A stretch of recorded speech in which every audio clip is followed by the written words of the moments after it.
last months of the Biden administration. Was it his wife, his chief of staff, nameless others? None of these people were elected by the American people, nor were they authorized by the Constitution and laws of the United States to carry out the duties of the President of the United States. The 25th Amendment provides a roadmap for succession in instances of presidential incapacity. Section 4 gives the Vice President and a majority of the President's cabinet the authority to challenge the President's ability to carry out the functions of his office subject to a vote in Congress. But in this instance, the Vice President and the cabinet, the very ones authorized by the 25th Amendment to question the President's capacity, they did nothing. Are there penalties when the when the cabinet and the Vice President refuse to carry out their duties under Section 4 of the 25th Amendment?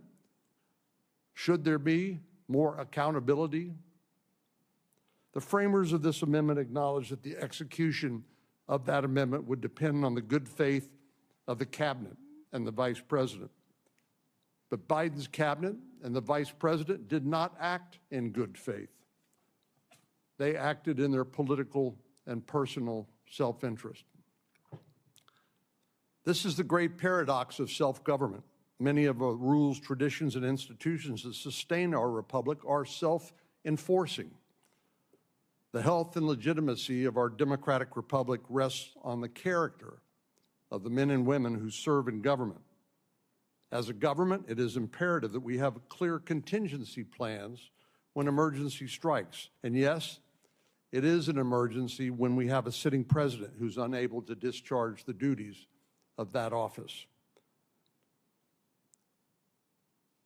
The concerns raised by this incident stretch far beyond the bounds of partisan politics.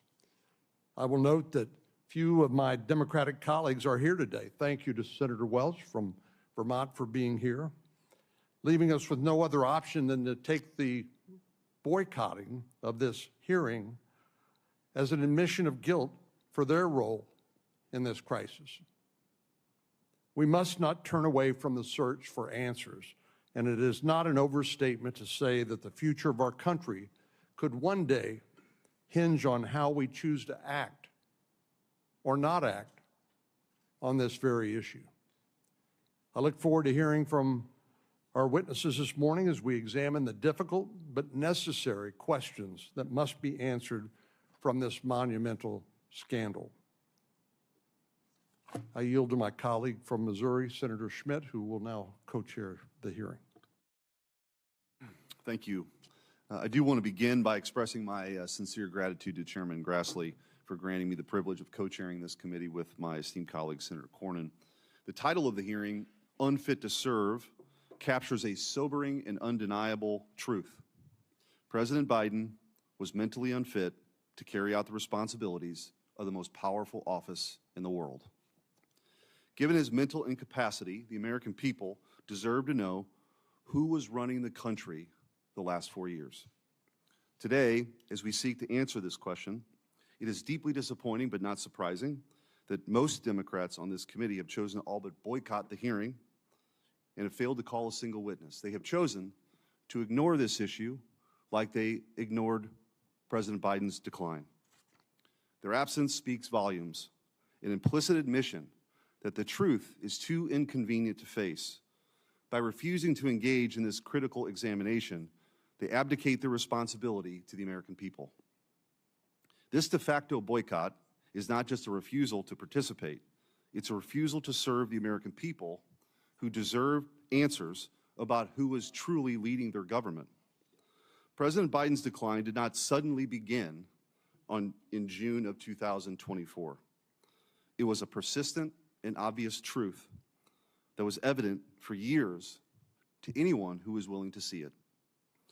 This reality did not require special insider knowledge or investigative reporting to uncover. We didn't need Jake Tapper and Alex Thompson to tell us what millions of Americans could freely observe with their own eyes. The truth was glaringly obvious. Anyone who was paying attention could tell that the emperor had no clothes. Nearly a year ago, I took the historic step as the first U.S. Senator to formally call for the invocation of the 25th Amendment against President Biden.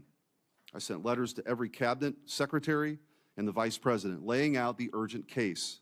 Our nation was effectively without a leader. The absence of a functioning president wasn't an abstract issue. It inflicted severe consequences on our nation, consequences that touched every aspect of American life. On border policy, our nation's borders were handed over to the radical left-wing element of the administration, throwing open our borders to 15 million illegal aliens, an unprecedented immigration crisis that pulled our nation into chaos. On foreign policy, haphazard and reckless decisions placed our warfighters in jeopardy, escalated conflicts around the globe, and led to a catastrophic humiliation on the world stage that claimed the lives of 13 American soldiers, including one Missourian, during the disastrous withdrawal from Kabul. On the economy, rampant inflation drove up the cost of life's essentials, making them unaffordable to countless hardworking families. In the realm of culture, the regime censored free speech, closed down churches, targeted traditional Catholics and parents at school board meetings, and let an unelected class of left-wing radicals degrade, attack, and lie about our history and our heritage. A poisonous anti-Western, anti-American ideology that had once been confined to elite university classrooms suddenly became the official White House policy. All of this was done not in isolation. It was sustained, defended, and covered for by an alliance of elite institutions, from the media to the so-called expert class to big tech to the federal bureaucracy itself. When we speak of collusion among elites, or the so-called deep state, we're accused of being conspiracy theorists. But this was no theory. It was plain and overt, out in the open for everyone to see. For 4 years, we had a president who could barely string together coherent sentences after 6 p.m. Yet, this glaring fact went unreported, undiscussed, and unaddressed. Why? Because the Democrat Party, corporate media, federal bureaucracy, and big tech companies collaborated to conceal the truth from the American people, not out of ignorance, but because it advanced their own interests.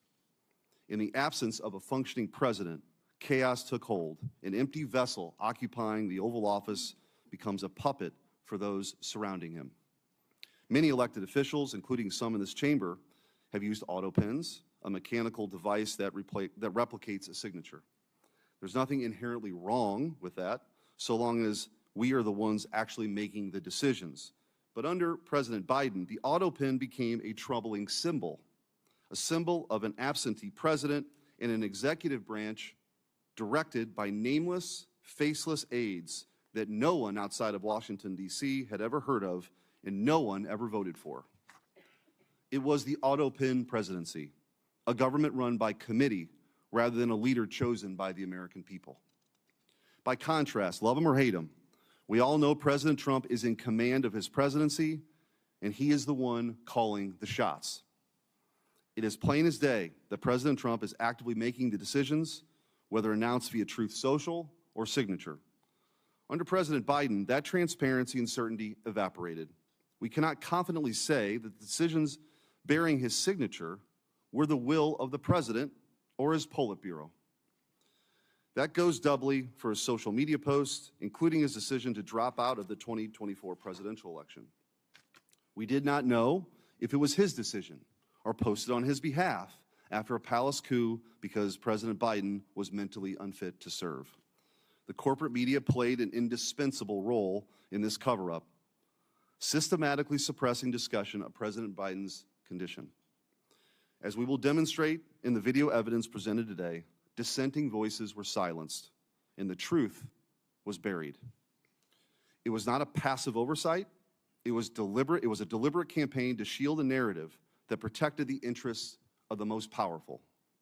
Even members of this very committee, some of whom served alongside then Senator Biden when he chaired this very committee, defended his mental acuity for years. Now Jake Tapper and Alex Thompson offer a convenient narrative to absolve everyone involved. The media lacked access, the family was overtly protective, the cabinet was incompetent, and Robert Hur said the president was merely a well-meaning man in aviators who liked ice cream. It is the tired, evasive refrain of the politician caught in a lie. Mistakes were made.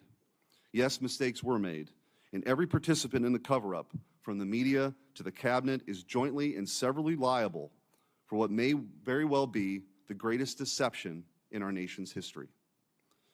Even their apologies today are framed in a way that absolve them from responsibility for this crime against the American people.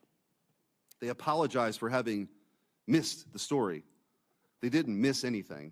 They actively chose to ignore or run cover for the people in power.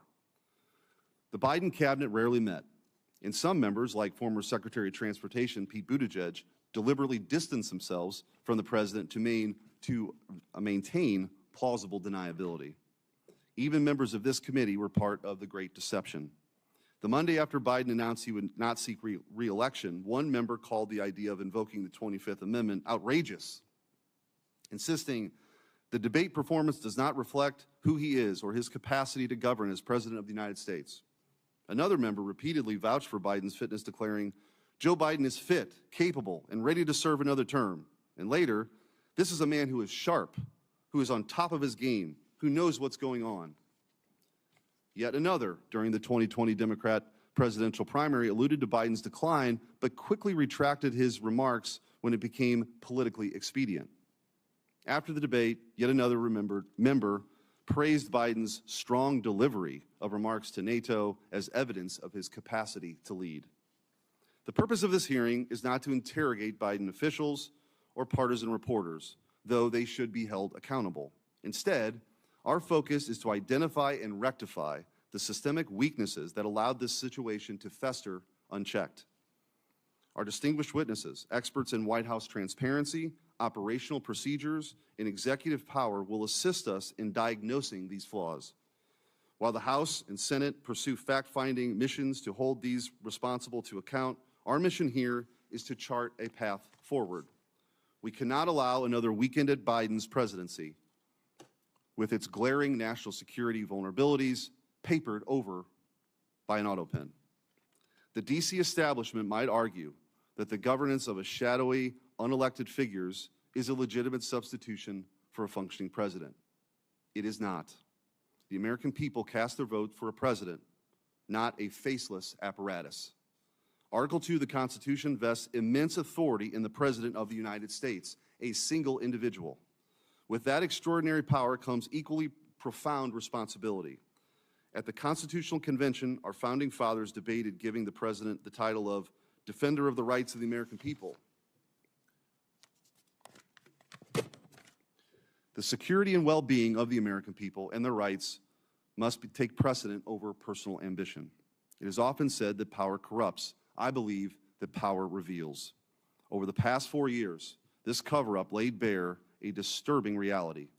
The left and the corporate media place their pursuit of power above the welfare of your families and your country. They dismissed your observations, urging you to not to trust your own eyes. We have a solemn duty to call this what it is, an abdication of constitutional duty. As was stated in Federalist 51, ambition must check ambition. If a president is mentally unfit to serve, we need a dependable mechanism to, at the very least, ensure that the truth reaches the American people. I look forward to the insights this hearing will yield and from our expert witnesses in the discussion that will follow.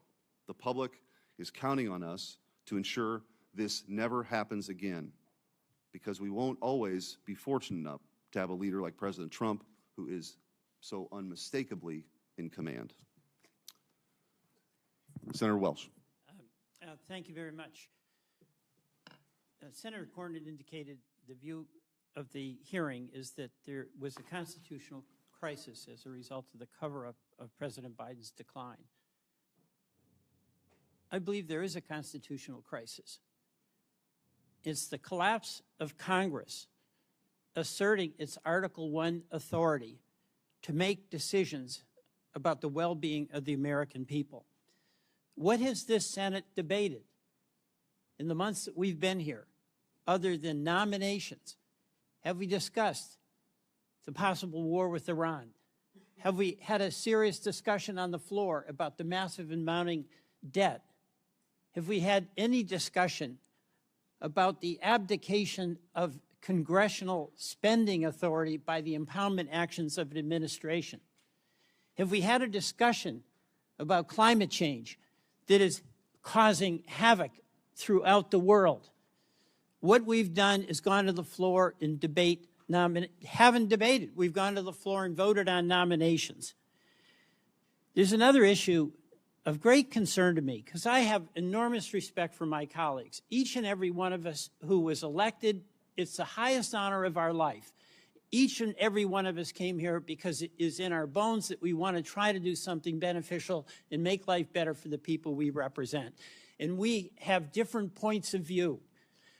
But instead of this Congress debating those different points of view about oil exploration or about clean energy, about a good health care system, what we do is turn that debate into personal accusations of motivations, of cover-up, of conspiracy, of bad character, of demeaning folks who disagree with us. So we never get to the discussion about how do we have a health care system that works for the people in Texas, the people in Louisiana, and the people in Vermont. We never get to the discussion about are we going to deny the reality of what we know is true, climate change, and how do we address that in a way that maintains a strong economy and actually builds a strong economy.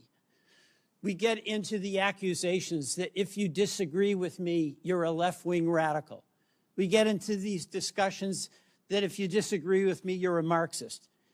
We get into these discussions that fan the perception of the people we all represent, who desire nothing more than be able to take care of the families, live with some security, make a contribution in the communities where they live.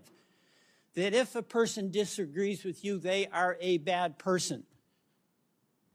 We will get nowhere with that approach.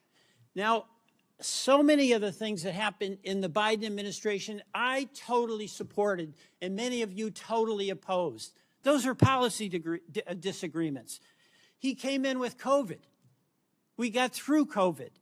We can debate about how we did it, but that was an accomplishment. The American Rescue Plan, we had the biggest jobs creation in the history of the country. The CHIPS and Science Act, acknowledging that we have to have a strong economy and be able to have the best chips here manufactured in the United States. We did that. The Federal Disaster Program improved significantly. And I can go on. And I'll take up something where we didn't do well, and that's immigration. You won that argument.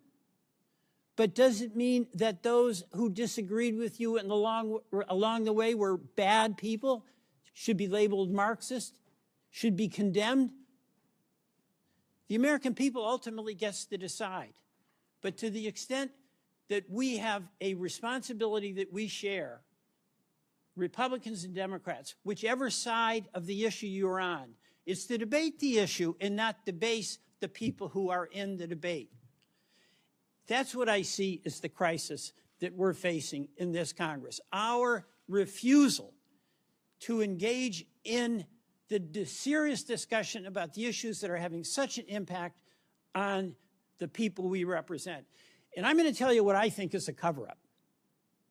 I think this big, beautiful bill done by reconciliation, where by decision of the majority, not a single member of the minority who represent half of the citizens of this country can even be in the room when the terms and the policies are being debated. We are not there. That is what I call a cover-up, because our responsibility to the people we all represent is to debate health care, is to debate our budget, is to debate about the debt that we're going to be leaving future generations.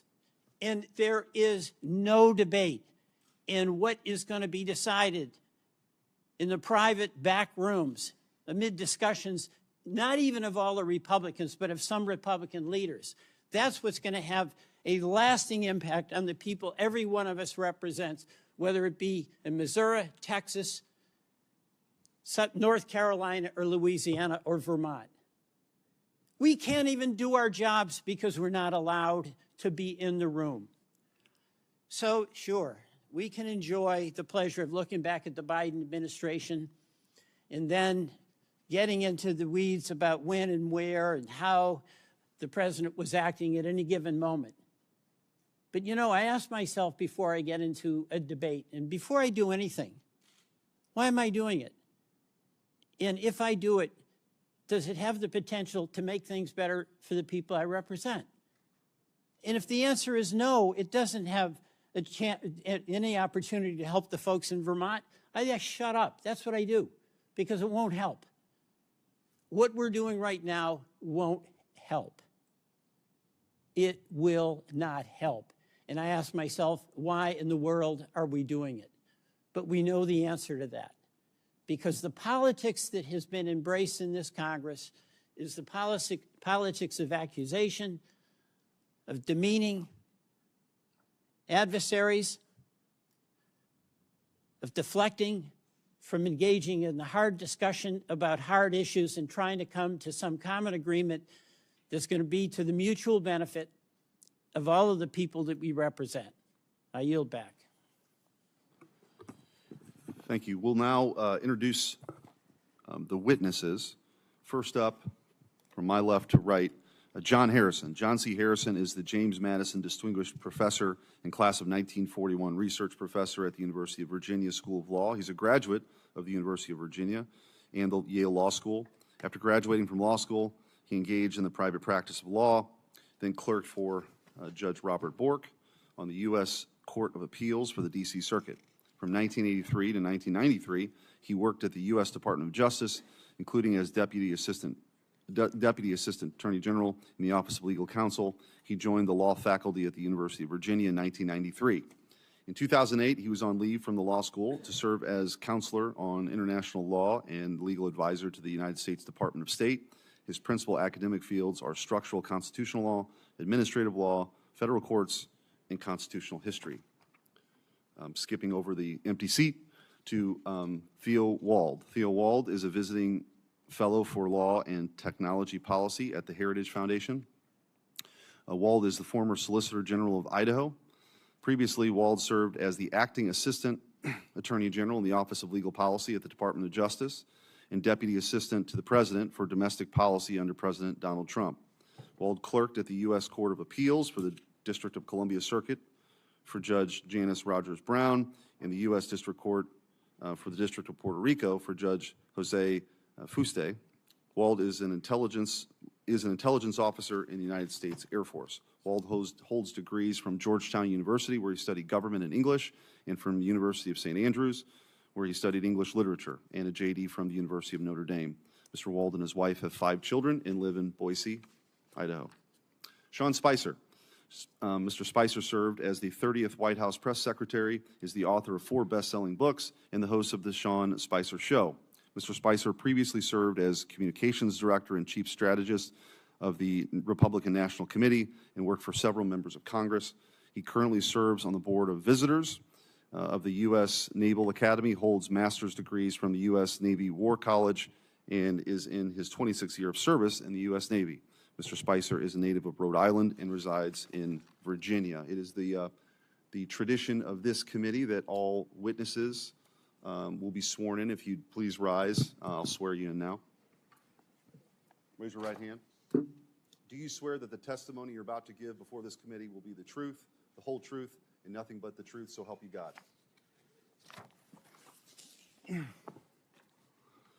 Thank you. And now we'll start with you, Mr. Harrison, with your opening statement.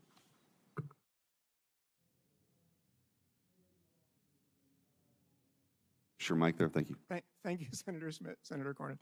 The committee has asked me to discuss Congress's power to regulate the process by which the president's signature is affixed to a document other than a bimanual signature, that is to say the use of an autopen or similar technology. I have 4 points to make. The first is that the Constitution and the laws generally when they require that the president act by signing a document, do not require that the president manually sign the document. The Justice Department's Office of Legal Counsel wrote an opinion on that subject in 2005, which is quite extensive, and I find it persuasive. The concept of signature is signing a document is more general than, like a lot of concepts, more general than its central application. The central application is manual signature, but that's not the only way by which someone can sign a document. Someone can also sign a document by indicating that the person signing the document has decided that that person's signature should be affixed to the document by some process other than manual signature. The second point is that as a general matter, Congress has power to carry into execution the constitutional powers of the other branches of government. The last power that is conferred on Congress by Article 1, Section 8, is the end of what's called the necessary and proper clause, and it provides that Congress shall have power, I'll read the whole clause, to make all laws which shall be necessary and proper for carrying into execution the foregoing powers, that's Congress's other powers there in Article 1, Section 8, and all other powers vested by this Constitution in the government of the United States or in any department or officer thereof. That's the last part. That's the part that's relevant here. It's sometimes called the horizontal necessary and proper clause because it operates horizontally among the three co-equal branches. Congress is the legislature. There are times when one of the other constitutional powers can use support that can be given only by the force of law. And that is something that Congress can do with a horizontal and necessary and proper power. The next thing I'll say is there are some principles, I think, that should govern exercises of the horizontal necessary and proper power. The first is that it operate to support, to assist, to make cause to function better, the power that is being carried into execution, be it that of the president or that of the federal courts. The second is that in supporting the other powers, Congress not seek to exercise powers that are vested elsewhere, like the power to decide cases, like the president's power of pardon. And third, when Congress exercises that power, it should make sure not to put substantial burdens on the exercise of the other powers that it's seeking to support, powers that once again are vested elsewhere than in Congress by the Constitution. I think Congress can regularize the process by which the president's signature is affixed without his manual signature in a way that would be consistent with Congress's horizontal necessary and proper power. In particular, Congress can require that when the president indicates that his signature is to be affixed to a document without manual signature, that that decision by the president be documented and some individual record that the president has made that decision and that be made part of the public record, say by being published in the Federal Register or the weekly compilation of presidential documents. A statute like that would carry the president's power into execution because making sure that the president really has made a decision and that it wasn't made by someone else with the president's autopen is a way to make sure that the power is properly exercised, that is, by the president. As long as a statute like that is completely neutral, applies the same way to all presidential decisions, it shouldn't raise any problem of Congress trying to control the president's authority. Again, constitutional powers are vested in the other branches and supported by Congress under the horizontal necessary and proper power. And third, a requirement of documentation. Well, the White House does a lot of documents. The requirement of documentation would not place a substantial additional burden on the president and the processes by which the president acts. And I would suggest that if the committee consider legislation along these lines, that it inquire into the paper flow process currently used in the White House so that any statute Congress enacts will make that process work better rather than burdening it, making it not work as well. Thank you.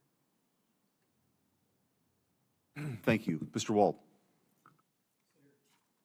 Senator Corbin, Senator Schmidt, members of the committee, thank you for the opportunity to testify this morning about how the cover-up of President Biden's mental decline endangered America's national security and undermined the Constitution. The U.S. Constitution vests executive power in a single person, the president. At the founding, the president exercised the executive power through only a small group of trusted advisors and personnel. In fact, President Washington had a 4-member cabinet. Today, the president directs a Leviathan executive branch with 15 cabinet departments and at least 4 million full-time executive branch employees. The executive branch proliferation has a single source of democratic legitimacy, that by order of the U.S. Constitution's Article 2, the president is both elected by the American people and vested with the executive power, all of it. Traditionally, the president takes positive actions and authenticates those actions through his signature. His signature is required for the most significant actions he may undertake: to sign an executive order, to take any action invested in him by the Constitution, as in granting a pardon, and to take the most important action of all, to sign a bill into law. In all these cases, the president's signature is itself the protection of democratic principle. When the president signs, he communicates his assent and endorsement of the action he takes. The autopen is a device that signs the president's signature to a document. The oversight project, of which I am a board member, has discovered that the Biden White House deployed an autopen to affix President Biden's signature to pardons, prison commutations, executive orders, and presidential proclamations. The Oversight Project's research has found that the Biden White House first deployed the autopen to affix President Biden's signature to a proclamation on day 5 of his administration, and that there were at least 3 different autopen signatures in use throughout President Biden's tenure in the White House. In June 2022, the Biden White House began deploying the autopen to sign clemency warrants and executive orders. Autopen use skyrocketed from there. We found that of the 51 clemency warrants issued during the Biden presidency, over half, 32 in total, were signed with an autopen.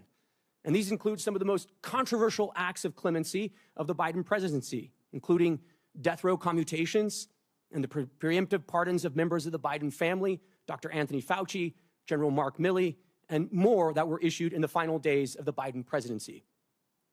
We reviewed President Biden's schedule in his publicly available media and were unable to find any record of President Biden's personally approving these actions, such as a statement issued by the president himself to reporters. In addition, we found that the Biden White House used the autopen to affix President Biden's signature to clemency warrants and executive orders while the president himself was in Washington, D.C. for at least some of that day, and thus was presumably available to sign important executive actions. Finally, we found multiple days where President Biden wet-signed a bill into law, but used an autopen to issue an executive order or for other important executive actions. The Biden White House's widespread use of an autopen to affix President Biden's signatures to documents that exercise executive powers belonging solely to the president poses significant constitutional, legal, and practical considerations. Once the president's signature is copied and loaded into the autopen, the machine can sign documents as the president himself would. To be blunt, by using the autopen, anyone can sign documents as the president himself. Now, to be clear, I'm not here today to suggest that the autopen is bad. It's just technology. I'm here today because of questions concerning President Biden's capacity and whether the autopen was used to usurp presidential power or to conceal the president's decline. As the sitting president's mental acuity declined, potentially to the point of incapacitation, his administration's expansion of the powers of the presidency raises more questions than answers. Any investigation into this matter should focus not only on whether President Biden directed or authorized subordinate staff to take action in certain instances, but whether he had the capacity to do so at all. The 25th Amendment lays out clear procedures for what to do when the president is incapacitated. It was carefully drafted and informed by our nation's history.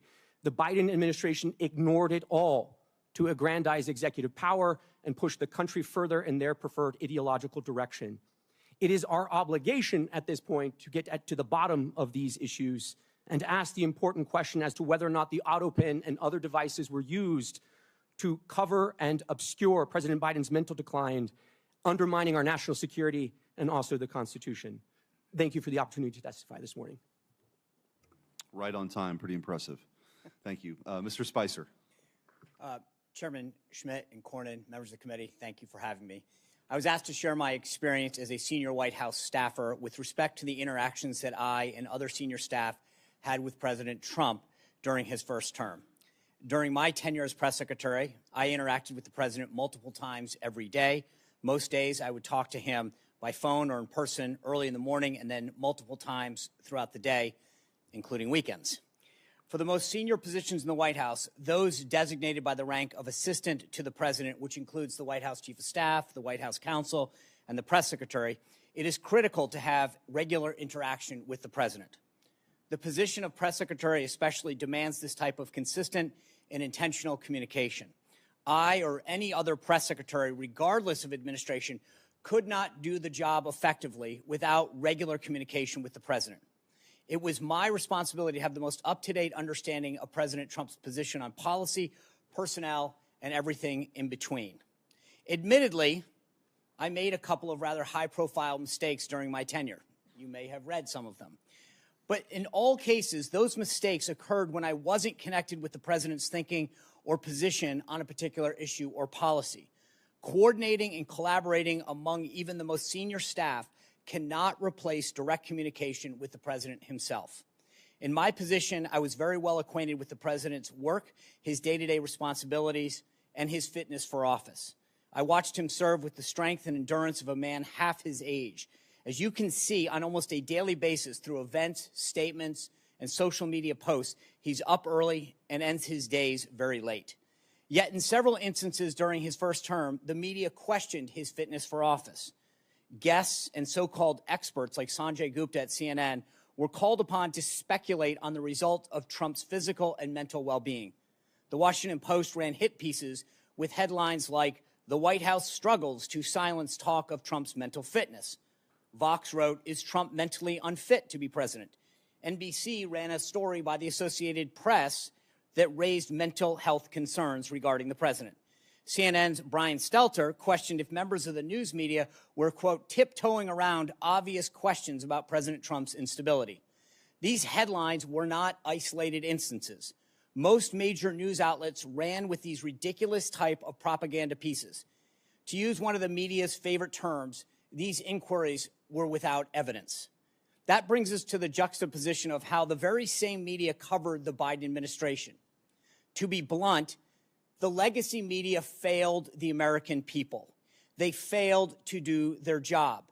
Many, rightly so, believe the media in this country is culpable in covering up the obvious decline of the 46th president of the United States. The scrutiny that was baselessly directed at President Trump during his first term was wholly absent from the media coverage of the Biden White House. The media lacked any sense of curiosity that would naturally stem from what the public could see with their own eyes. Even in the face of deeply concerning and public signs of President Biden's mental and physical decline, legacy media outlets were silent. Biden and his senior aides flatly dismissed the need for a cognitive test during his tenure, as had been requested of President Trump. Yet no protest was heard from the voices that were so critical of Trump. With the exception of a couple White House reporters like Fox News Channel's Peter Doocy, reporters generally refused to breach the subject at White House briefings.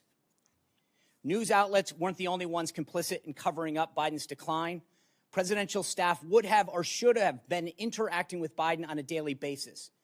At best, his administration was grossly negligent. At worst, Biden's staff actively concealed his fitness for office. When White House Press Secretary Karine Jean-Pierre said President Biden could run circles on her, there were only two possible conclusions: that she herself was in poor health and in need of medical assistance, or that she was lying. There is no question that a vast difference between how President Trump interacted with his staff and how President Biden did. Whether one supports President Trump or not, he is clearly the most accessible and transparent president in modern history. And there is no question who is running this country. The same cannot be said of President Biden.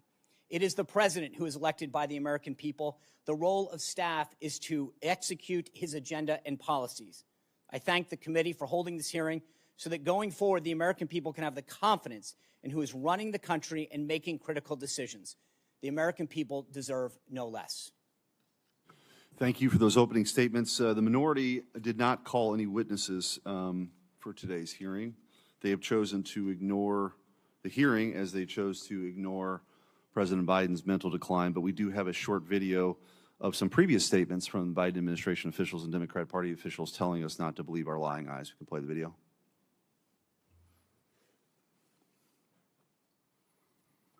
Does the president have the stamina, physically and mentally, do you think, to continue on even after 2024? Don, you're asking me this question. Oh my gosh, he's the president of the United States.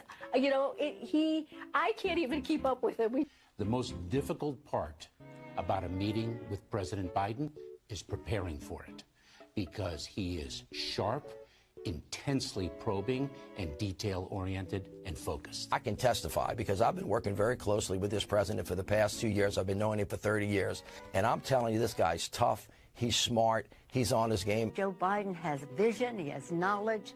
He has a strategic thinker. The president is focused. He's detail-oriented. He's always thinking about the big picture. He is engaging. He is capable. He has an incredible record as president. And I'm often with him on foreign trips. He's at the top of his game. So he has a vision. He has knowledge. He has judgment. He has a strategic thinking. I met with the president, I don't know, 5 or 6 weeks ago, and he seemed fine to me. I have complete confidence in the president. I have watched him expertly guide meetings of staff and cabinet members.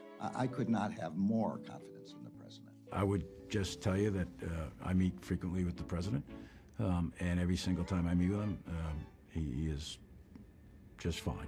But he is, again, knowledgeable, wise. Incredibly sharp, incredibly probing, incredible command of the details. He is sharp. He is on top of things.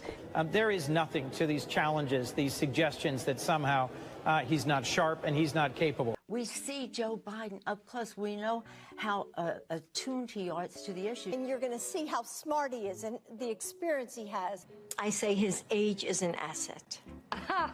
He's wise. Yes, he's wise. He has wisdom. He has experience. And his experience, because of his age and his wisdom, has been invaluable to this country. A lot of countries, people who've been in office a longer period of time are praised for their wisdom. I have seen a lot of 72-year-olds not as capable as this 80-year-old. It is hard for us to keep up with this president. His mental acuity is great. It's fine.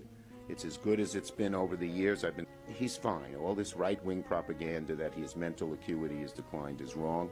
And this kind of sense that he's not ready for this job is just a bucket of BS that's so deep, your boots will get stuck in.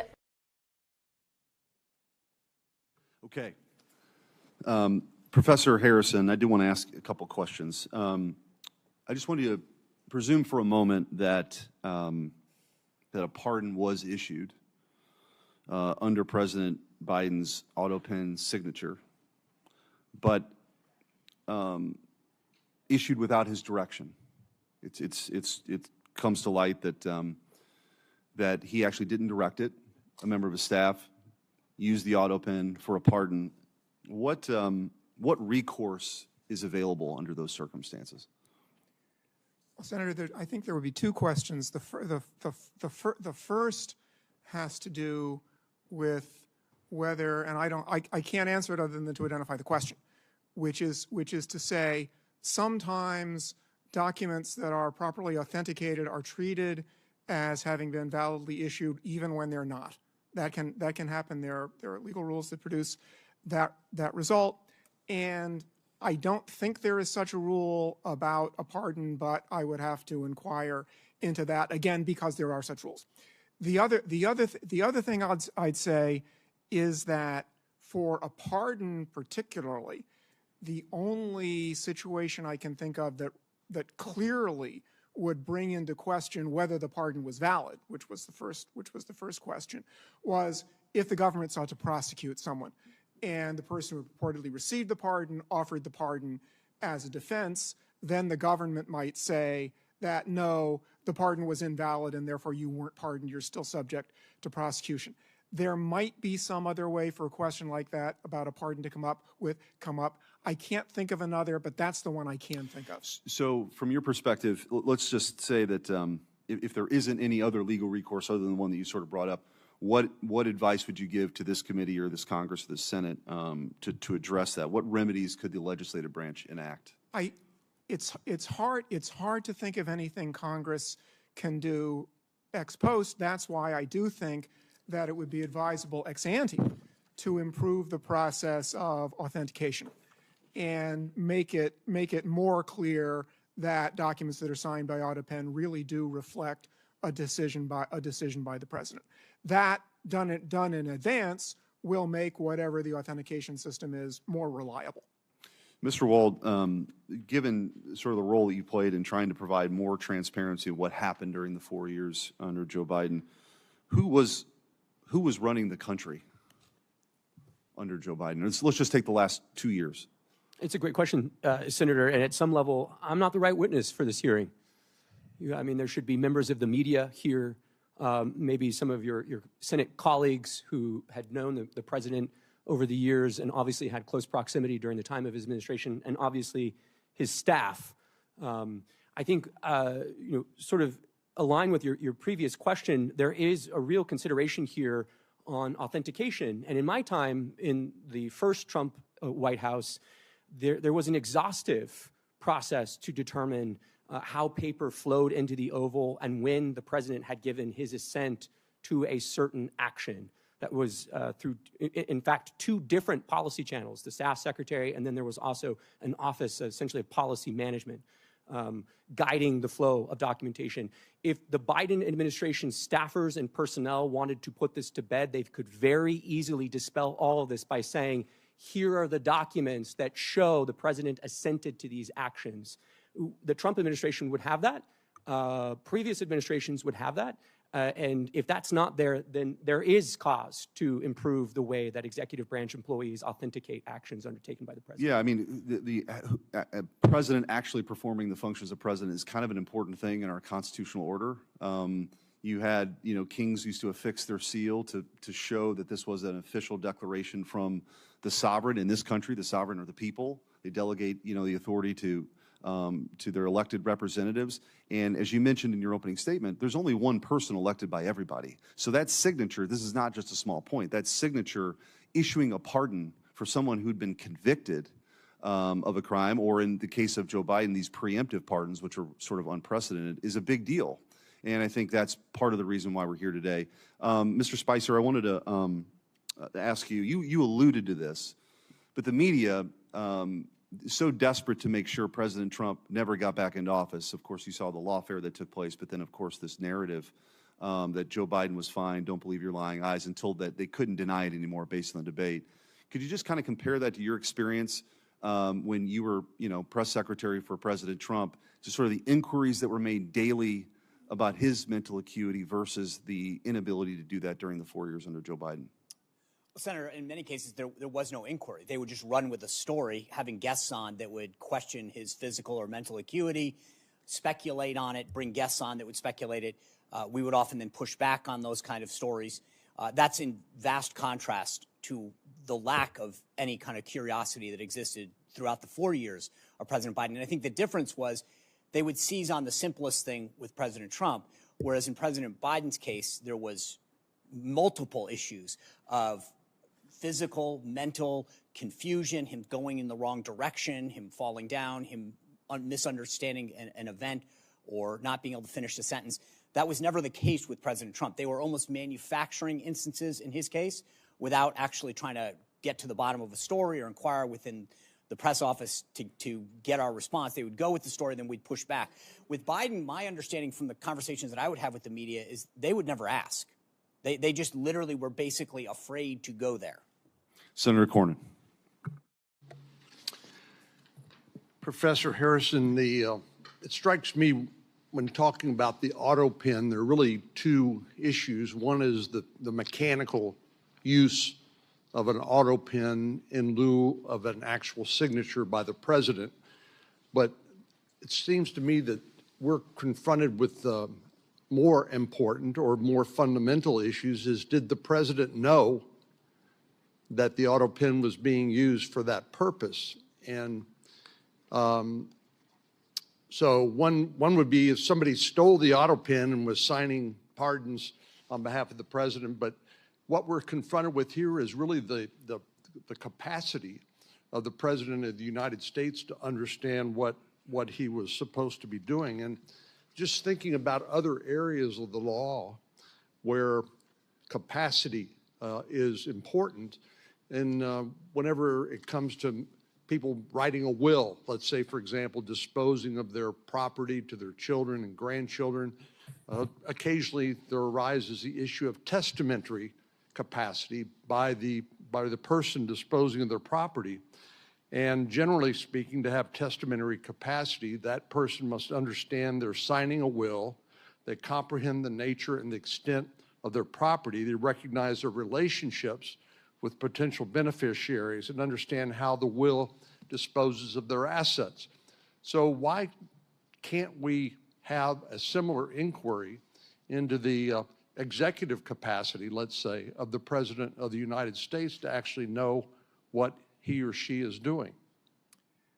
Senator, you're absolutely right that question, whether the President or somebody else who holds official power has the legal capacity to exercise it, is distinct from authentication of documents. Authentication of documents is important, but capacity is another question. With respect specifically to the President, I think the answer there is, and this may be out of the frying pan into the fire kind of answer.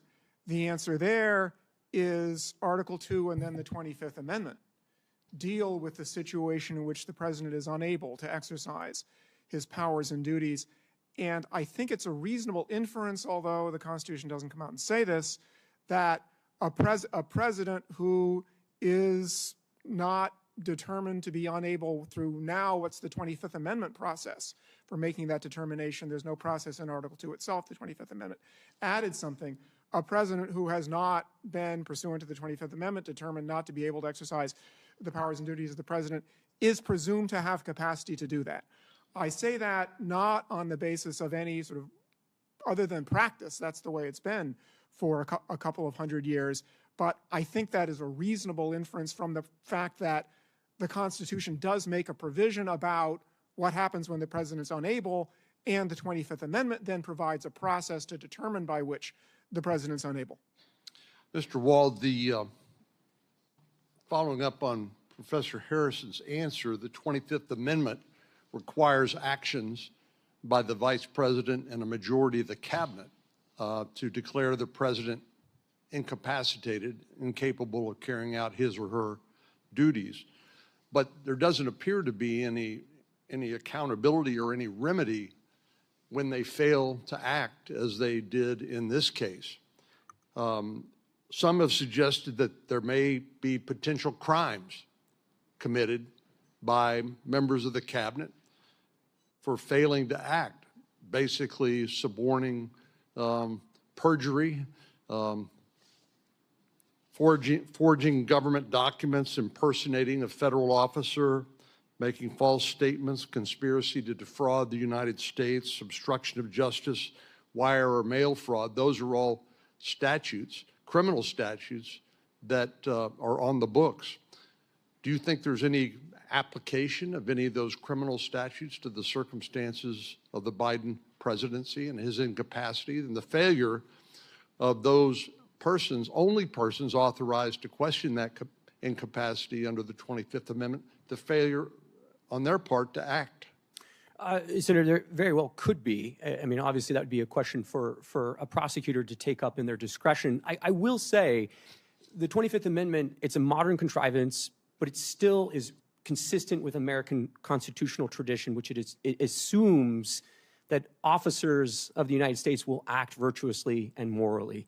And the idea that members of the Cabinet would go to the length of avoiding the Oval Office so as to abdicate their responsibility to verify the appropriateness of the president's acuity or the ability to authenticate actions taken by the president. If that's not a constitutional scandal, I mean, honestly, I don't know what would constitute such. So, yeah, I mean, I think there could be the potential for crimes, but moreover, the 25th Amendment can only function in its procedural mechanisms if people are actually willing to call a spade a spade.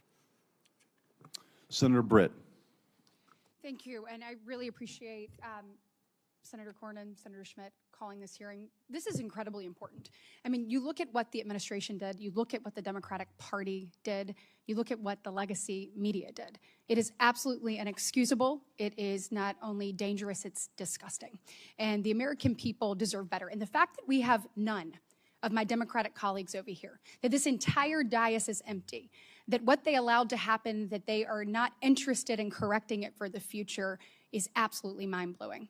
And so when we're looking at what Joe Biden did while he was in office, you have a disastrous withdrawal from Afghanistan. I mean, leaving equipment, leaving allies, changing the way the world viewed us. You look at an emboldened Russia, Iran. You look at what happened, obviously, with China and those conversations with Joe Biden. You look at millions flooding across our border. You look at a ton of unaccompanied children coming across, hundreds of thousands. You look at hundreds of thousands of Americans dead because of fentanyl poisoning. You look at record high inflation. Who was in charge? And the fact that not one Democrat colleague can show up and try to get answers to that, I hope the American people see that for exactly what it is. And so my questions to you is, how do we prevent this in the future? So we know that the 25th Amendment in the 1960s, we take a look at that. Section 4 was purposefully vague to allow for some flexibility. Clearly, it either didn't work or we have some people we need to hold accountable for not stepping up. So I want to know from you all, what do we need to do? Do you think that there need to be more guardrails when it comes to Section 4? Do you think that we need some more standards to evaluate that? And if so, what should those standards be? And Professor Harrison, I'd like to start with you. Senator, this is the question about further implementation of the Section 4 is one that has not received a lot of attention because fortunately, the country has not needed it very often. I think that this is a situation in which Congress's power is pretty limited because the Constitution, by design, put a somewhat vague but nevertheless meaningful concept, which is ability on the part of the president to act and it also means in the good hands faith. of a political process. That's the Yes, last thing and I'll good say. faith. Yes. And I don't think, obviously, we don't have that here. Mr. Ward, do you have any opinion on that? Yes, Senator. So you said, should we hold folks accountable and should there be some reforms? The answer would be both. Yes. So your colleague on the Democrat side who did attend, Senator Welch, said, hey, this is just kind of retrospective. We need to move on. I would strenuously disagree with that. The only ability to move forward is if there's an accounting of what was undertaken under the Biden staff, the Biden personnel, the bureaucrats, and the cabinet. And one thing I'll just say is this very issue was debated by Republicans in 1988 in the Miller Commission report at the University of Virginia. Republicans had the open and honest, transparent discussion about the end of the Reagan presidency and whether or not there were other guardrails that needed to be imposed on the 25th Amendment. Some discussions were about the inclusion of a mental health professional on the White House medical team, whether the Surgeon General should oversee the inclusion of medical reporting as part of Section 4, Clause 4 of the 25th Amendment. All I'll say is all of those things have been set aside. There has been no legitimate discussion in the years since about how to make the 25th Amendment more robust and how it could actually operate in the instance that the president lacked capacity. And do we need to more clearly define what unable means in the 25th Amendment? Oh, I think most certainly, and I think there should be. Look, the other issue, and a number of legal academics, former colleagues of Professor Harrison, have taken this up over the years. I mean, Professor Calabresi wrote about this 20 years ago, that there needs to be a more precise definition. And there are lots of issues related to succession. There clearly does, because, I mean, even from all of us from the outside, we're saying there is a problem. And the fact that we could get no one on the inside to actually take a look at what they already knew to exist and then be able to hold them accountable, we have to have other guardrails moving forward. And that is absolute. So we need to be talking today about what those guardrails are. I have a question. I'm running out of time. It's two things. One, senior staff. So I have been a senior staff member. You take an oath when you get to come and work in this body. You want to make sure you're doing what's best for the United States of America, for the state you serve, all of the things. Is there any way to hold senior staff accountable for either helping to cover up and or moving people to the side, because it is clear that there are people within this administration that saw that. And they should be sitting in front of us today answering the question of why they turned their back on America, because that's exactly what they did. And so whether it's secretaries, whether it's people in the administration, or whether it is senior staff, we deserve some accountability and we deserve some answers. And then my last question will be for Mr. Spicer, legacy media. How in the world do we hold them accountable? If all of us on the outside can see it and we are saying, get to the bottom of this, but yet they refuse, what mechanisms should we put in place to be able to hold them accountable for not actually following what is clearly in front of them? Senator, you're asking the right question. When it comes to accountability, it can't be overstated. When the Biden White House stripped 440 White House hard passes from independent journalists, they were attempting to control the narrative, to make sure that no one who wanted to hold them accountable was silenced. Part of what I think this administration has done so well is bringing in new voices, people from disparate backgrounds of all sorts, to ask the White House press secretary, to ask the senior staff, and to be able to hold them accountable. Part of it is allowing other voices in the media. We've seen what the legacy media did, but that's why I think the growth of independent media is so healthy for our democracy, and we need more of it, not less. Thank you. And then the senior staff question, please. Yeah, look, Senator, I mean, senior staff from the first Trump administration were brought in before committees and investigated for their participation in drafting the president's remarks on January 6th, for drafting a speech. So if there was an effort by senior staff, the Politburo, as they seem to like to have called themselves, if they were purposely distancing cabinet members, evading difficult Q&A with press, all as an attempt to conceal the president's mental acuity, yes, they should be held accountable. Thank you. Thank you. Senator Moody. Thank you, Senator Cornyn, Senator Schmidt. Appreciate you holding this important hearing. And certainly I appreciated my colleague, Senator Britt's remarks in listing out so many of the failures of the last administration as they played out. I think Americans, yes, sat horrified as they watched these events unfold, but at the core of those failures were bad policy decisions. And the truth is, you know, people talk a lot about the end of the Biden administration and his debate performance. But those of us that were involved of the repercussion and the consequences of some really bad, irresponsible, reckless, I would say dangerous policies, and were involved from day one of the Biden administration, we started questioning immediately who was making these decisions, because they were so disastrous for the security of this nation and the safety of our people. So I would say from day one of the presidency through all 4 years, this was a legitimate question, and every single failure that Senator Britt listed was the consequence of a policy decision. When I was the Florida Attorney General, one of the very first executive actions that came out undid both Republican and Democrat presidential precedents of saying, if someone is here in our country and they're here illegally and they are committing serious felonies, we are deporting them. And actual priorities were that those were the ones they went after first. And one of the very first actions that came out of that White House was they abandoned that both Democrats and Republican presidents had enforced, and released to all law enforcement around the nation that they were no longer going to make that a priority. When sheriffs were calling and pleading with us to take these people from their jails and not make them release them back into the communities, we would try and communicate this, but indeed they were canceling detainers and releasing these people into the communities. They were taking people that were brought here from other countries, brought here only to prosecute because they were a danger to our nation and our people. And instead of deporting them after their prison sentences, they were pushing them into the United States. And I don't think it should be lost on anyone that just yesterday it came out. You know how many the Trump administration pushed into our interior in the last 4 months? Full month? 0. And I want you to compare that to a month of the Biden administration where hundreds of thousands of people, barely vetted, if vetted, were forced into our nation's interior. And you've seen these consequences play out. It's not just rape victims, murder victims, robbery victims. We've caught people here that's from foreign nations that are on the terrorist watch list that can cause some of our nation's biggest tragedies and devastation.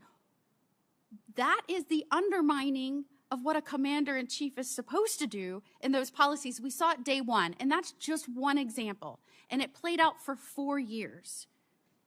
So I think one of the reasons that you see not one Democrat in this hearing room right now asking these questions is because how do you defend the indefensible? What are they going to say? I mean, there has never been a more reckless, negligent administration that I can remember in my lifetime. And as an attorney general, as the wife of a law enforcement officer, as a federal prosecutor, as a judge, I sat horrified that that was the person that was in charge of our safety, our commander-in-chief, in charge of our borders. And I know, Mr. Wold, you have talked about the danger in executive actions being pushed out when somebody's not in charge that understands how it's affecting the safety of this nation. I'm sure based on your prior experience and some of the things that you saw being pushed out, I often thought, this is a radical aide's dream. You have a commander-in-chief probably not able to pay attention, and they're pushing out policies left and right. Tell me in your experience if you noticed anything where that could be the case coming out of that administration. Yeah, thank you, Senator. I mean, I think on the immigration score itself, so many of those sort of special powers exercised by President Biden on parole, on temporary protected status, they require the president to do those in his own name, correct? It's a case-by-case evaluation performed by the chief executive. And so I think in reviewing some of those, when I was sitting on the sidelines, the question I had was, what does the paper process look like for that? How did DHS work that up? How did it go through the staff secretary's office? And what was the president briefed on as far as the policy considerations tied to some of these decisions to bring in violent criminals from Haiti or Nicaragua into the interior of the United States? And it concern you when you learned, and we are now uncovering, that cabinet officials were kept from meeting with the president for months at a time? Look, I mean, if you go back through our history, Senator, so Grover Cleveland, Wilson, FDR, JFK, President Johnson, President Biden, it's almost a Democrat sport to keep from the American people the health and acuity of the chief executive. They've been doing this for a long time, but this is of another level, especially as Mr. Spicer was mentioning, the complicity of the national media in obscuring this, but also that cabinet officers would go to the lengths of avoiding interacting with the chief executive because they were fearful that they would have to speak to his diminished capacity. And I'm running out of time, and it was of particular concern that the media seemed to never ask him about executive actions and policy.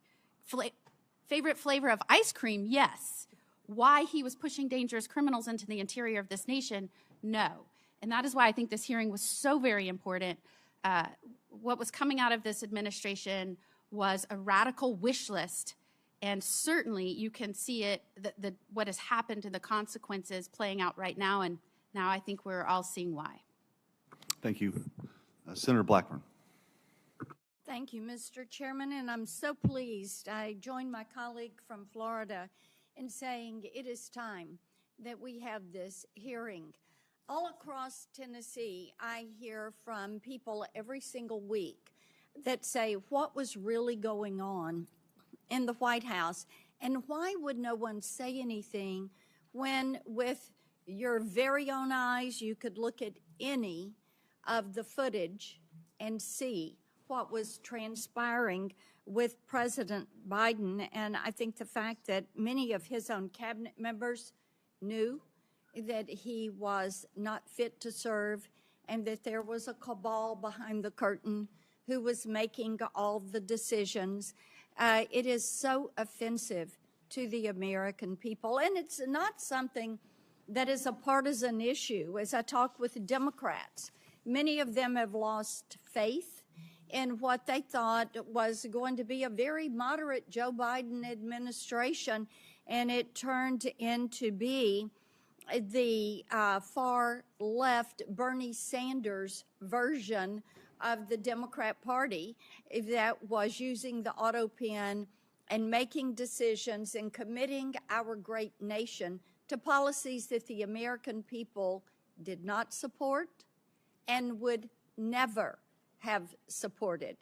And I fully believe that because of that overreach and that flippant attitude that much of his staff had toward the policies of this nation, to people in the administration that chuckled about tossing gold bars off the Titanic. They knew they were going down. They knew they were going to be found out. And they probably knew at some point there would be a hearing like today, and the other side of the dais would be completely empty because no one can defend what they did. Mr. Wold, I want to come to you for a moment and talk about something that was really a disturbing revelation from the Tapper Thompson book. And you know, this is part of the thing. Now we're finding out the media was all a part of the joke. They were part of the ruse. They were part of the fraud that was pushed forward. A Biden staffer told the authors that Biden just had to win and then he could disappear for 4 years. That's all they needed to do. And, you know, it is, the following statement was, he'd only have to show proof of life every once in a while. And as I had a Tennessean say to me, when they had actually downloaded this book and read it, and then they said, you know, how stupid do they think we are? And the disrespect this administration showed to the American people. Why is it that the American people appreciate that President Trump goes out and nearly every day is taking questions and answering questions? Is because they have now found out that these staffers were willing to do undemocratic things, as using their term, to keep the president in office, to keep Biden there. They were willing to do undemocratic things, unlawful things. So, Mr. Wold, let's talk about that behavior and how that undermines the faith of Tennesseans and all Americans in our public institutions, because they could see what was happening, but they were being lied to by people in the White House who were probably then running in their office and saying, well, we pulled it off another day. Yeah, Senator, I mean, this is a theme you've talked about for many years, which is the executive branch is enormous. I mean, there are close to 1,000 employees in the executive office of the president.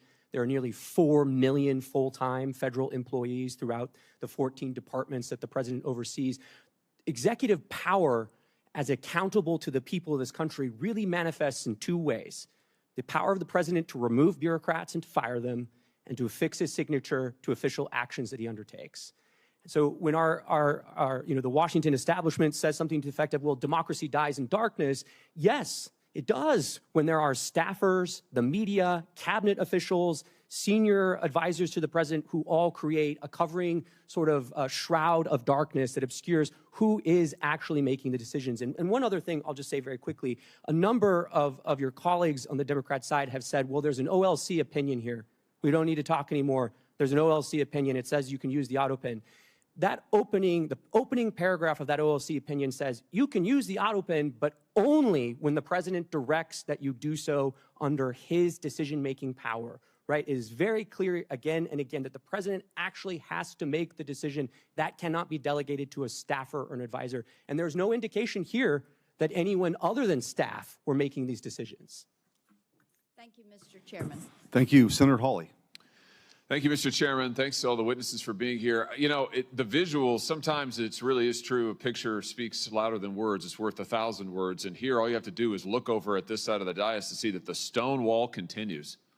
I mean, from the party that lied to this nation for 4 years, let's just take a look at some of the things that our colleagues said on the Democrat side when their own Justice Department was concluding that Joe Biden, who, let's not forget, illegally took classified documents and kept them in his garage, in his freezer. I mean, Lord knows where. He just certainly didn't know.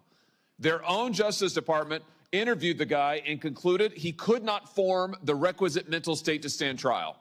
He did not have the mental ability to stand trial. And what did our Democrat colleagues say? Vice President Harris says, oh, no, the way that the Hur report characterized the president is so wrong. The president's demeanor is totally fine. Senator Smith, what the Hur said about the president not remembering his son's death, so unfair. Senator Kaine said this is grandstanding. Senator Fetterman said it's just cheap shots. You had other senators saying, Senator Ossoff in February of 2024, saying, and I quote, I found the president to be sharp, focused, impressive, formidable, and effective. In June 2024, Congressman Jeffries insists Biden was, and I'm quoting again, incredibly strong, forceful, and decisive. Where are they now? They don't want to answer for any of those quotes now. They lied to us for 4 years, and we know they lied. They know they lied. It's why they're not here. They don't want to answer a single question. They can't bear to show their faces in public. And you know what? It's right that they can't do that, because the bill of goods they sold this country, they walked this country right into one of the greatest constitutional crises of our history, And now they are afraid to even show up to admit it. These are people, and this is a party that cannot be trusted with power, that cannot be trusted to tell the truth, the most basic truth. They all changed their tunes after Joe Biden debated President Trump, and the whole world could see he couldn't even form a sentence, that running this guy for president again is a form of elder abuse. My, how they changed their tunes after that. Now they can't even show up in public to talk about it. This is embarrassing. But worse than that, it's dangerous. It is dangerous for this country. Mr. Wold, I want to pick up on something you just said a second ago about the OLC and their opinion as to when an autopen can be used. Just be clear about this. Autopen means not signed by the person. Autopen is basically push of a button and it gets signed. OLC says only when the president specifically directs it and it is under his direct authority. Do I basically have that right? That's correct, Senator. So based on the facts we know, did that happen in this case with all of the pardons and clemencies and other giveaways that Joe Biden signed? Assuming that the Biden White House complied with sort of traditional practice of presidential administrations and that there was record keeping either from the staff secretary or others, there should be records to indicate either through covering memorandum or briefing books where the president would have signed his signature authorizing this decision. None of that has come forward. That would be very easy to dispel some of these concerns. And I think what we're seeing here is really the autopen is best understood as sort of a tool of executive convenience. Hold on just a second. You just said something very important. I want to emphasize that. So what you're saying is that there should be, for every time that Biden authorized the autopen, there should be a record of that. And he should have had to have registered his personal consent to using the autopen. Is that basically correct?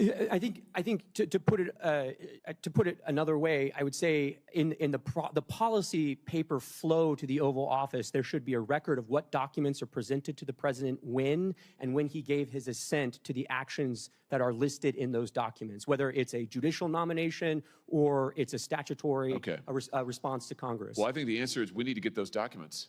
And I just say to our friends in the media over here, you guys need to be asking for those documents, and we need to be asking for them, Mr. Chairman. We need to see those documents. And the president, the former president now, can certainly choose to release them. I'm sure they're part of his personal papers, right, Mr. Wold? That's correct. And the first place to start would be the staff secretary's office under President Biden. Oh, so here's the trail. If you want to know, if you want an answer to the question, did Joe Biden actually assent to the use of the autopen and all? You think of all the people he pardoned, he granted clemency to, murderers, drug dealers, child rapists.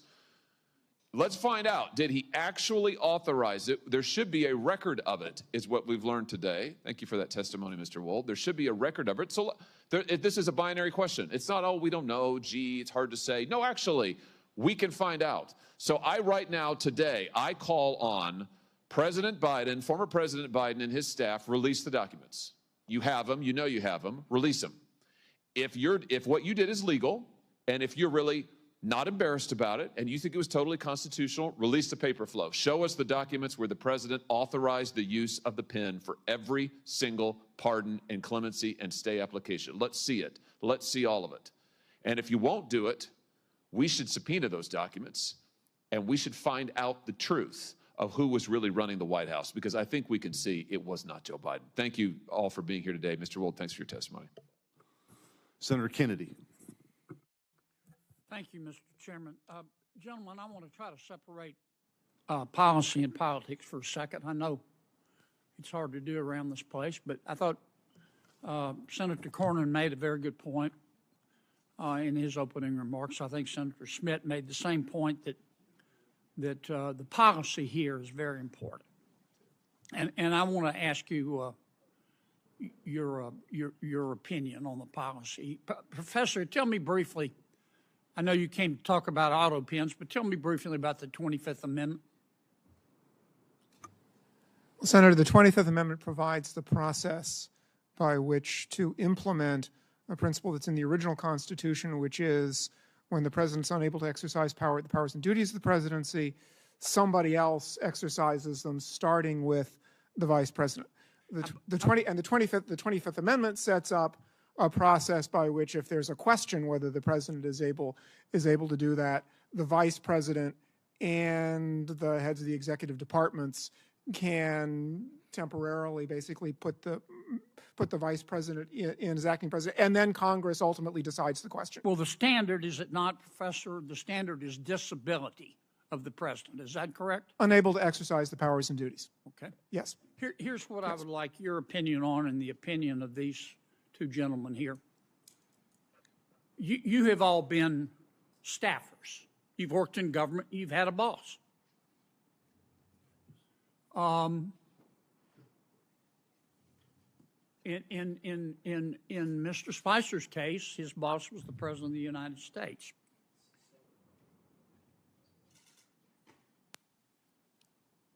Let's suppose the president, you were using your experience as a staffer. You were working for the president, any president. Hypothetically a president. And let's suppose the president started talking like he was from outer space. Let's suppose the president became fatigued very easily. He couldn't finish a sentence without taking a nap. Let's suppose the president, he was just physically in bad shape, mentally and physically. Mentally, he may or may not have, you're not a doctor, neurodegenerative disease, but physically you can see you could bake a Thanksgiving turkey in the time it takes him to walk across the stage. Do you think, as a member of his staff, what do you think is your moral obligation to say, wait a minute, the president can't do the job anymore? I know you're loyal folks. You believe in your president, this president, whichever president. I'm speaking hypothetically. You're loyal. You want to be a good staffer, but you also have a moral obligation. How do you reach that decision, Professor? And I'll go to each of you. Senator, I think the first thing you would have to do in a situation like that is exercise your own judgment. How serious is this problem? Because everybody has moments when they lose focus, it happens. But if somebody thinks this is a really serious problem, I think the first thing to do is the most difficult, which is to say to the president, because the 25th Amendment also provides that the president can say, I'm unable to exercise the powers and duties of my office. And suppose the president That would be extremely says, difficult, but I think it should be look, done. trust me, I can. And it's clear to you that he has neurodegenerative disease and he can't. What do? Do you have a moral obligation as a staff member to go to the American people and say, we've got a problem here, it may cost me my career? Senator, I think at that point you have an obligation to talk to the vice president, who is in charge of the Section 4 process under the 25th Amendment. What about you, Mr. Wald? You have a moral obligation. I understand you want it to go away, you want to work it out with him, but you can't. When does a staffer have a moral obligation to stand up and say he can't be president anymore, she can't be?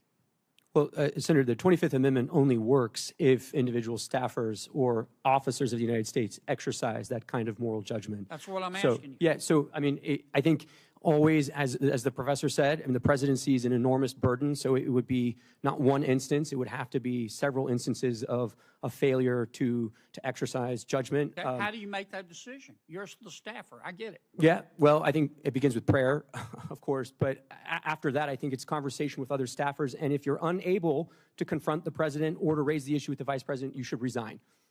What about you, Mr. Spicer? Do you stand up and do it and tell the truth and run, or do you have a greater obligation to your boss? Well, luckily, I didn't have that problem. But I would say that you have a moral obligation as an American, as a citizen, as a human being. If the leader of the free world cannot conduct themselves to make the decisions that are critical to this country and to the world, you absolutely have a moral obligation to follow the chain of command. And if they don't act, then you must.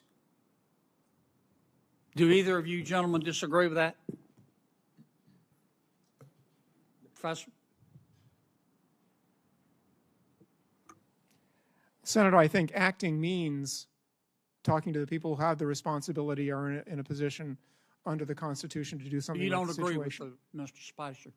Senator, I'm not sure exactly what he has in mind, other than talking about talking to the people who can make the decision. I'm just trying to ask. You've all been staffers. Suppose you go to everybody you're supposed to go to, and they all say, "My advice to you is to shut up." Do you have a moral obligation as a staffer to say, "Look, this person can't be president of the United States. It's in policy. He physically can't do it." Senator Kennedy, it's not a question of whether a staffer has that obligation. It's whether you as an American have that obligation, and I think each and every one of us does. Yeah, but you can see it. An American can't. Professor, what do you think? Senator, I think there are situations under which someone in that position should speak publicly, but I also think that the views of a single individual who is not the person who is constitutionally responsible for taking measures should be considered by the public as just the views of of one individual who has some information about the subject. Thank you, Mr. Chairman. Thank you. Senator Tillis. Thank you, Mr. Chairman. Gentlemen, thank you for being here. I actually, the fact that this is in the past kind of reminds me of that scene in Lion King where Rafiki, the andro, hits Simba on the head and said, "Doesn't matter, it's in the past." I hear, I could see where my Democrat colleagues would like to use that argument, but it mattered. And for me, I met President Biden as Vice President Biden when I was sworn in. He literally sworn me in 2015, and I've had several interactions with him over the years. There's no question that there was a significant degradation in his cognitive abilities. Probably the last time I spent much time with him was at a NATO summit. And I do think there are a lot of legitimate questions to be asked about who may have been tending the store, and I believe we should get to the bottom of it. But I want to look to the future. And back when this discussion was going on, I was suggesting the 25th Amendment. We know what the 25th Amendment does. Professor, I'm kind of curious about why, and with due respect to my colleague from Louisiana, this is a hell of a burden to place on a staff. Mr. Spicer, you've been in the White House. Can you imagine how heavy that would be and how unlikely it would be for you to be successful as an individual staff member? But Professor Harrison, I'm thinking more along the lines of what you see in boardrooms all the time about annual evaluations of the CEO or board members. What about the concept of something short of triggering the 25th Amendment, where the cabinet members, hand-selected members of the president, confirmed by the Senate, maybe on an annual basis, have to have an attestation that based on their work with the President of the United States, that he is mentally capable, fit, and the same way that we have boards make those decisions about board directors and CEOs, What would be wrong with some sort of a report or attestation to Congress from the cabinet member saying this man or woman is good to go, and it would be it would be perjury to Congress if they ended up covering up and history proved that. What's wrong with something like that as we're looking forward? Senator, I would be, and maybe I am sort of being unduly protective of the independence of the other two branches, but well, that's sort of why I want to leave it in the. That's why I want. All I want is the cabinet to truthfully attest to the fact that their boss is of sound mind and body, and unless they lie, it's not an issue. Senator, it's an Article 2 responsibility to report to Congress like so many other things. What's wrong with that? I think it would be a very good idea for the president to create a process like that. My concern is the thought of Congress making such a process mandatory, especially in light. Well, I'm trying to figure out the consequence, because arguably, I find it hard to believe that there were members of the cabinet that didn't go, you know what, we love this guy, he appointed us to this position, but he's missing a step. And they're refusing to. This is not about any one person. This country, this is about 340 million people in this country.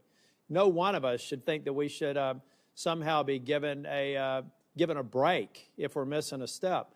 So all I'm saying is you got to report honestly to Congress that the President of the United States, in your opinion, is absolutely demonstrated sound mind and body. It's like no other testimony. It'd be no different than us having them before the committee and say, is the boss okay? And if they lied, they'd be perjuring themselves.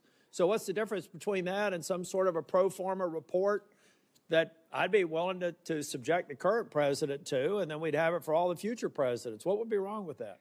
Senator, again, I think the problem there is the Constitution has created a process for that, and that's the 25th Amendment, and that suggests that Congress can't create another process. Now, I do think that the point you're making today is part of the political process that might lead presidents to create a system like that on their own, which might enhance the people's confidence. About to run out of time. Mr. Spicer, what do you think?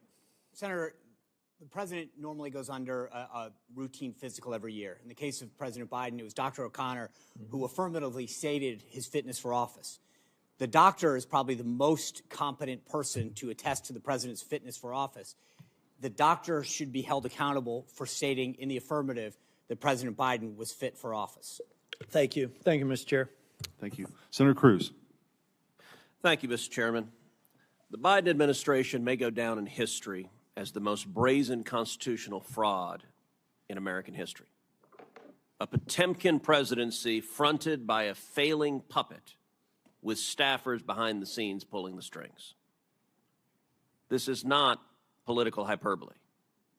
The American people saw it with their own eyes during the June 2024 debate. Numerous times, Biden stood frozen behind the podium, mouth agape, eyes frozen and unblinking. When he did speak, his words were confused and disjointed. I said that night, this is the most consequential presidential debate in history because it will result in one of the two candidates being removed from the ballot. That was exactly right. And following that debate, the Democrats recognized the collapse. They pulled out their knives and took out President Biden like Caesar on the Ides of March. For all of their strutting about, protesting that they support democracy,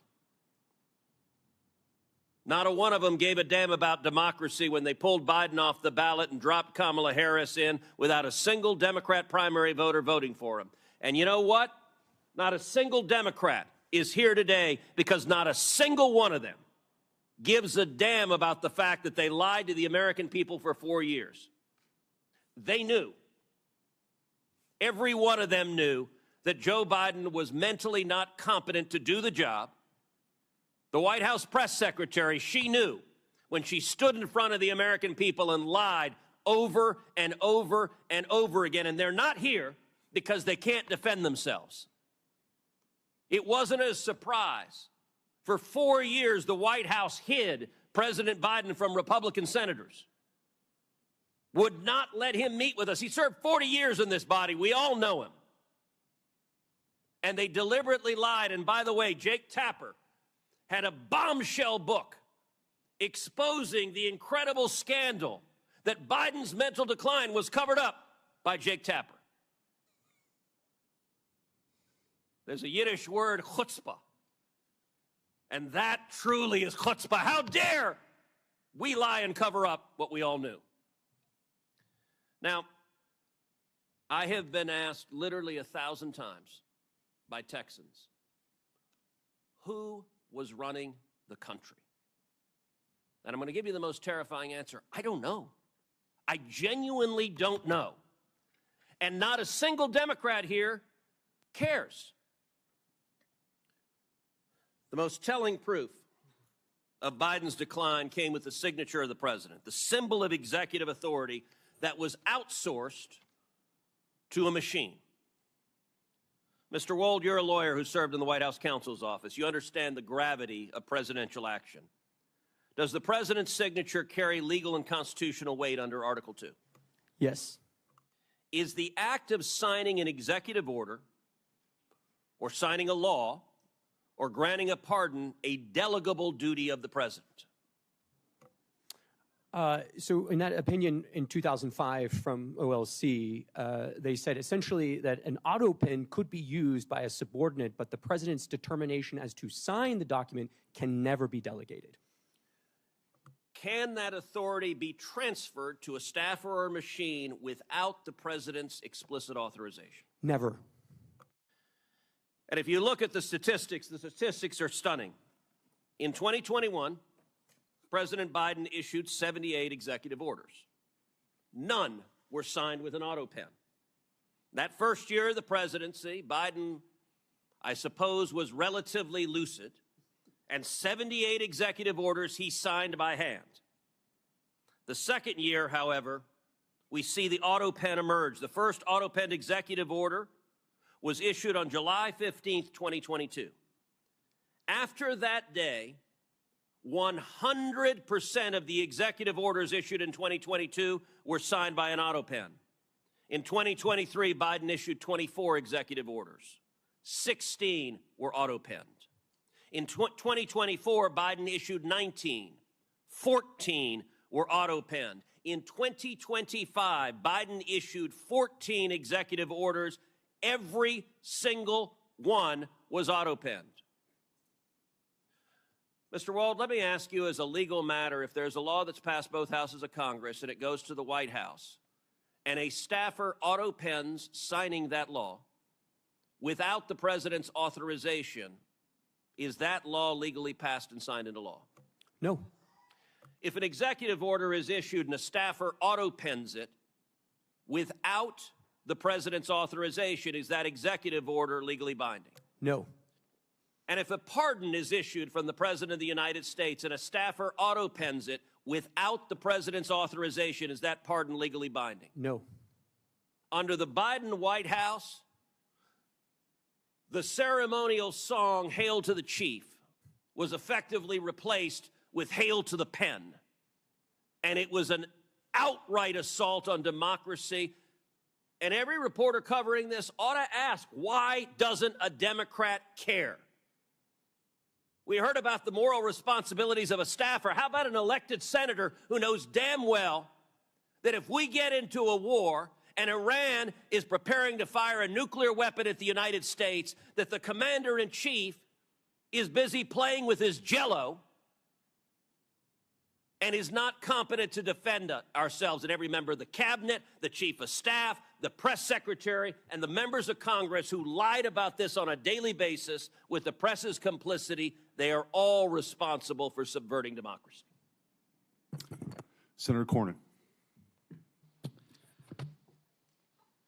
Professor Harrison, we've talked about the mechanics of the 25th Amendment whereby an incapacitated president would be removed. But it strikes me that ultimately it happened, albeit not before the end of President Biden's full term. What we saw happen after the disastrous debate in the summer of 2024 is basically an exercise of the powers of the 25th Amendment by the political elites in the Democratic Party to get President Biden not to run again and to substitute Kamala Harris for him as the Democratic nominee for president. So, Mr. Spicer, maybe the mechanics were a little bit different. Maybe the timing was not the same, but doesn't that demonstrate the capacity of the leadership of the Democratic Party, of the Biden family, of the senior staff and the president's administration to be able to convince the president that he no longer was capable of serving and needed to step down? Senator, the left and their friends in the media like to throw around terms like threats to democracy, constitutional crisis. And if we don't have confidence in the leader of the free world making decisions, that truly is the definition of a constitutional crisis and the threat to democracy. So for all of these folks to stand up here and use those phrases over and over again and then not have the desire to show up, to understand what's happening, to stand up at the time, as we discussed earlier, whether it was a staffer or a cabinet member, to literally avoid going to the Oval Office. And in the case of the media, to avoid the questions that were so clearly obvious to the rest of America, shows that they were more concerned with power and preserving that power and an agenda than they were at really caring about the Constitution and democracy. I agree that that is the clear conclusion. And obviously they decided to do it only at such a time as that ability to wield power was coming to an end. If, in fact, President Biden had remained the nominee of the Democratic Party and then ran against and lost to President Trump, these folks would be out of luck and out of power. So they decided to act under that circumstance. Senator, you look at a lot of these decisions, and it was pretty clear that there was a handful of folks at the top of the Biden administration and Biden White House that had been around him for decades, where all of that information funneled. So I mentioned before, there are approximately 25 senior White House staffers that have the rank of assistant to the president. Those are the highest White House staffers. I would bet that only a handful of them ever interacted with President Biden on a daily basis. The rest of them had their communications funneled through other people. If the press secretary, the communications director, whose job it is to speak on behalf of the principal in lieu of them being able to talk or communicate, don't have access to those individuals at the senior-most level, then what good are they? And I would argue that while many times we heard people in the press and on the left accuse the Trump White House of quote-unquote lying, for them to go out there and talk about the president's stance on issues, what President Biden thought or didn't think on a personnel issue, a policy issue, when in fact they had never spoken to him, is in fact the epitome of lying. One of the most consequential actions or inactions of the Biden presidency during 4 years was his failures to secure our southern border and to deal with illegal immigration. I have in my hand examples of the Biden immigration proclamations and executive orders, and there are a lot of them, as you know. They also include things like granting temporary protected status to large populations of immigrants, particularly from countries in Central America, rescinding Trump administration policies when it came to enforcing our laws at the border, granting parole, which is essentially a permission slip to enter the country in a way that would otherwise be illegal. And Mr. Chairman, I'd ask unanimous consent that this document be made part of the record as an example of the sort of consequential border security and immigration-related measures that President Biden purported to sign. Without objection. Mr. Wald, I do want to follow up on a couple of things with you and Mr. Harrison and also Mr. Spicer. Under the Presidential Powers Act, we could have a special access request, correct, to the archivist to find out what assent was actually given by Joe Biden on the autopen. Is that your understanding? If they kept records, right. Yes. Right. Well, I think that will be something we will be pursuing. Professor Harrison, I wanted to ask you, sort of on the Article 1 branch's role, and I think I understand your concern when you say the president could do something. You're dealing with sort of a separation of powers issue is sort of what I'm reading into that. So the Article 1 branch can impeach for high crimes and misdemeanors. Should the Constitution be amended, in your view, to deal with this incapacitation? So impeachment would be a vehicle beyond just the 25th Amendment, but impeachment would be a vehicle to deal with these issues. Senator, there's a long-standing question about whether impeachment is appropriate for inability. There's been questions right at the beginning of the Republic about a couple of judges who were in very poor shape. Not that they'd committed crimes; they were impeached and removed. And there were doubts as to whether impeachment was appropriate for that because there was problem. Their problem was age and inability. So you're absolutely right that there's a doubt right now whether the impeachment process, and it goes back a long, long way, whether the impeachment process is a way of dealing with inability as opposed to misconduct. It's clearly primarily directed at misconduct, and I think that if members of Congress are thinking about an additional constitutional amendment, and maybe they should be, they should think both about adapting the impeachment process to inability, which, as I say, right now it's not clear it's properly used in those situations, or creating yet some other political process to deal with presidential inability if lawmakers think that the political process that's in Sections 3 and 4 of the 25th Amendment is inadequate. The last thing I'll say, just as a policy matter, and this is not speaking on a legal question, I do think it's important that any decision about presidential inability remain something that's decided by politically accountable people, that it's treated as a political decision. It can't just be a technocratic decision. Mr. Spicer, you've criticized the corporate media and legacy media folks for sort of lying down here or being complicit because of their, whether it's Trump derangement syndrome or whatever the reason was. Who specifically do you think gets a gold star for lying most profusely and just sort of continuing to cover this up over the years?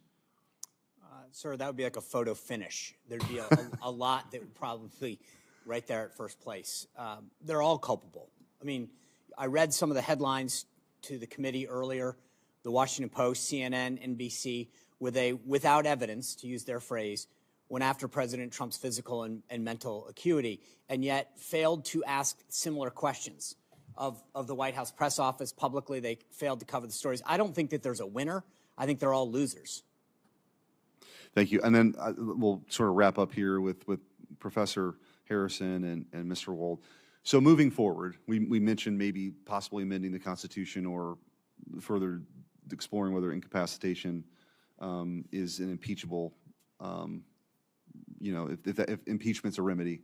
What other, in your experience, what other things moving forward could be done to make sure that this scenario that we saw play out over the last 4 years never happens again? Senator, I think the most important thing that can be done is something you're doing right now, which is draw public attention to this problem, and so give presidents an incentive to take steps that will reassure the people that they are sound and able to perform their functions. Mr. Wald. I would agree with the professor and just add that there should be some accountability for the staffers and the officers of the United States who acted to conceal and to cover up the president's incapacity from the American people. One other issue that's tied up in sort of this bundle of incapacity, impeachment, is also succession, and that's something so many have written about extensively over the years. We are very blessed that we have never had a double vacancy with the president and the vice president, either because of terror attack or misconduct. That's something that legal scholars have said for many decades, that Congress really has to work on that. And I would add, yes, in fact, that's something you all should take up with some seriousness. May I say spontaneously, yes? please. Okay. Well, I want to thank the witnesses for your testimony here today. Written questions for them may be submitted for the record until June 26th at 5 p.m. And with that, this hearing is adjourned. Thank you.